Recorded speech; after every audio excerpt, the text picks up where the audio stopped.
Hello once again welcome to the remedial chemistry. तो आज के इस वीडियो लेक्चर में हम बात करेंगे इलेक्ट्रोकेमिस्ट्री के कुछ क्वेश्चंस के बारे में। लेक्चर ऑलरेडी अपलोड हो चुका है, तो अगर आप लोगों ने वो लेक्चर नहीं देखा है तो उसका लिंक आप लोगों को डिस्क्रिप्शन बॉक्स में मिल जाएगा। तो चलिए स्टार्ट करते हैं। If a salt bridge is removed from the two half cell voltage, तो क्या होता है, हमारे पास इलेक्ट्रोकेमिकल सेल जो होते हैं उसमें दो बीकर होते हैं, बीच में एक सॉल्ट ब्रिज लगा होता है। इस सॉल्ट ब्रिज का काम क्या होता है? सर्किट कंप्लीट करना और इलेक्ट्रिकली न्यूट्रलिटी को मेंटेन करना। अगर ये नहीं होगा तो करंट क्या होगी? बहुत माइक्रो सेकंड के लिए फ्लो होगी और सडनली क्या हो जाएगी? जीरो हो जाएगी। इसका बी आंसर है।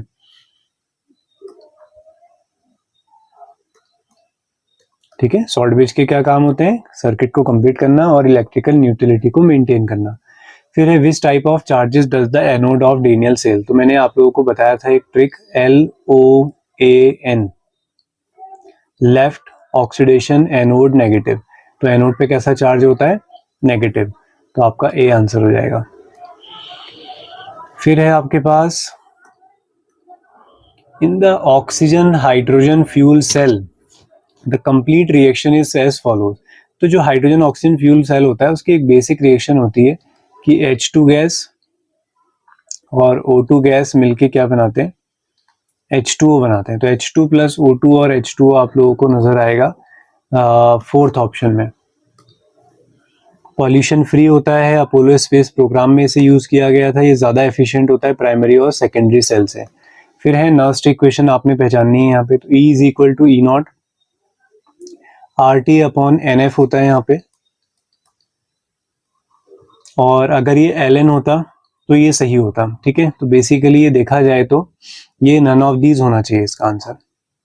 बट कुछ बुक्स में मैं देख रहा था कि नर्स्ट इक्वेशन दिया हुआ है, बट यहाँ पे कुछ करेक्शन की जरूरत है, तभी इसे नर्स्ट इक्वेशन कहा जा सकता है। नर्स्ट इक्वेशन के लिए प्रॉपर ये लिखा होना चाहिए था E is equal to E not minus RT upon NF, उसके बाद LN प्रोडक्ट अपॉन रिएक्टेंट। बिल्कुल ठीक है, तो इस तरीके से इसका आंसर किया जा सकता है। फिर है आपके पास स्पेसिफिक कंडक्टिविटी। क्या होती है specific conductivity?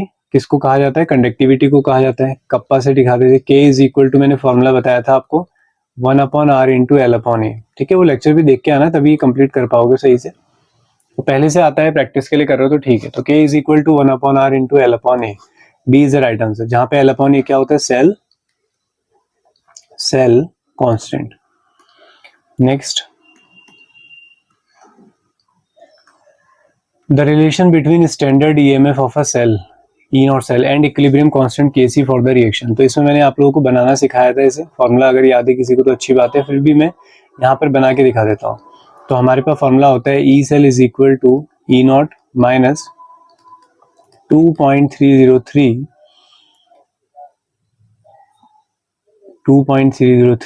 RT upon NF।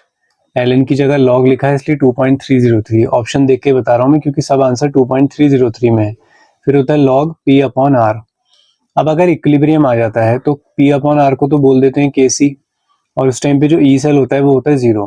तो पूरा टर्म जो है इसे उठा के इक्वल में ले जाओ तो क्या बनेगा? 2.303 RT upon NF log Kc equal to क्या बचेगा? E not. अब log Kc चाहिए, इसको फेंको ऊपर, तो log Kc इक्वल टू कितना होगा? NF E not cell upon 2.303 RT। तो देखो क्या ऑप्शन है। अच्छा, E नॉट सेल करके दिया है ना सारा ऑप्शन, तो E not cell is equal to क्या है? फिर ये वाला हो जाएगा खाली 2.303 RT अपॉन NF। तो कहाँ पे दिख रहा है आपको? ऐसा ही है, 2.303 अपॉन में NF है, इंटू में RT है और log Kc। C will be the right answer. Next question है, among the following electrolytes which one can use for making salt bridge. तो सॉल्ट ब्रिज के अंदर डाले जाते हैं इनर्ट इलेक्ट्रोलाइट, तो उसका एग्जांपल है NH4NO3। ऐसे ही KCl भी होता है। ओके, सेल कांस्टेंट मैंने अभी बताया आपको क्या होता है? L अपॉन ए। अब सेंटीमीटर वगैरह में होगा, अगर लेंथ आपकी सेंटीमीटर है, एरिया तो क्या होगा? Centimetre square. तो ये गया तो पर सेंटीमीटर, यानी कि सेंटीमीटर इनवर्स बचेगा।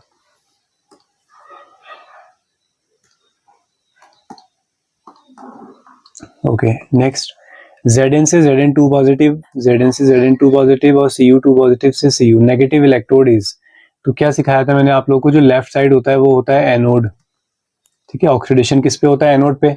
किस ट्रिक से बताया था, RC रेमेडियल केमिस्ट्री, रिडक्शन किस पे होता है, कैथोड पे होता है, ठीक है। और अभी हम लोगों ने समझा था LOAN की हेल्प से,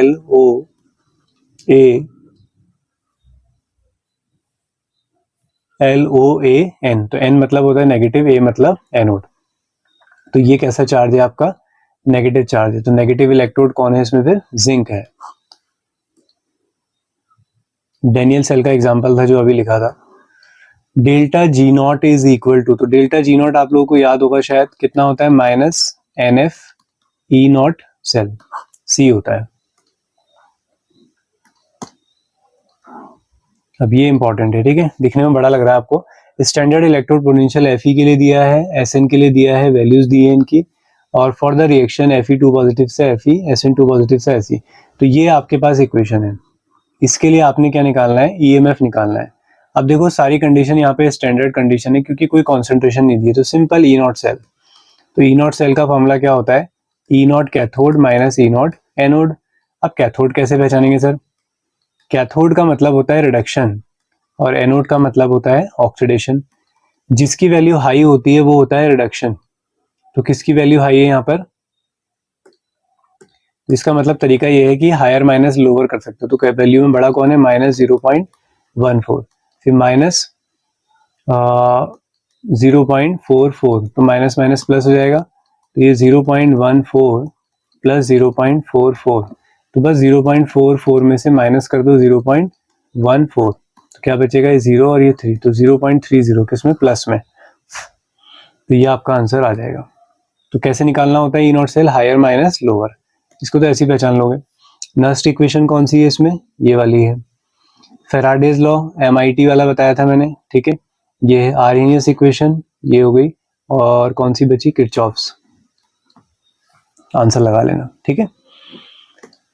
नेक्स्ट है, which of the following statement is not applicable of concentration cell. Concentration cell क्या होते हैं, जब हमें सॉल्ट ब्रिज नहीं लगाना होता है, एक ही के अंदर दोनों चीजें होती हैं, बस एक की कॉन्सेंट्रेशन अलग, दूसरे की कॉन्सेंट्रेशन अलग, ठीक है। कोई सॉल्ट ब्रिज नहीं लगा होता है, तो यहाँ पर KCl salt bridge is use, तो ये गलत हो जाएगा, ठीक है। इनकरेक्ट ढूंढना है, नॉट, सॉल्ट ब्रिज की जरूरत ही नहीं है। अब इसको देखो, ये एक न्यूमेरिकल है, तो इसमें क्या हो रहा है, H2 से HCl बन रहा है, मतलब हाइड्रोजन गैस थी, कन्वर्ट हो गई HCl, मतलब H पॉजिटिव में, ठीक है। कितने H पॉजिटिव, 2, कॉन्सेंट्रेशन कितनी है, 0.1। दूसरा क्या है, HCl से H2 बन रहा है, मतलब इसके अंदर जो H पॉजिटिव था उसने इलेक्ट्रॉन गेन करे और वो H2 में बदल गया, बैलेंस लिखेंगे। तो 2H पॉजिटिव कॉन्सेंट्रेशन कितनी है, 1m है, किस में बदल गया, H2 में। इक्वेशन बना लो, ठीक है, ये तो कट जाएंगे, इसकी कॉन्सेंट्रेशन दोनों की अलग अलग है, 2 से 2 भी कैंसिल कर सकते हैं, चलो ठीक है, चलो 2 हटा देते हैं, कॉन्सेंट्रेशन तो अलग अलग है ना, तो 2 रखना पड़ेगा हमें। तो 2H पॉजिटिव से 2H पॉजिटिव बन रहा है, लेकिन दोनों की कॉन्सेंट्रेशन अलग अलग है, यहाँ पे 0.1 है और यहाँ सिर्फ 1 है।